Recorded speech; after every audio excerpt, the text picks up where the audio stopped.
দুদিনের ভিতরে গদি চাবি, নাইলে তোর খবর আছে। তুই শেখ হাসিনা গদি চাপ।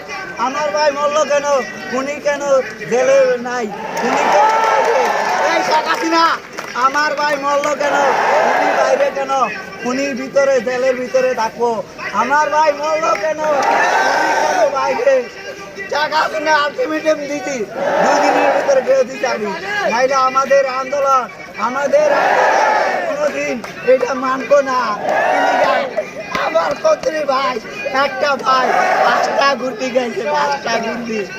ভাই কো মা বাইরে মাইরা দিতে, আমার বাইরে মাইরা দিতে। গুনি বাইরে কেন? গুনি ভিতরে আমাদের ছাত্র সমাজ, আমাদের ছাত্র ভাইয়েরা জেলে নাই, আমাদের ছাত্র ভাইয়েরা জেলে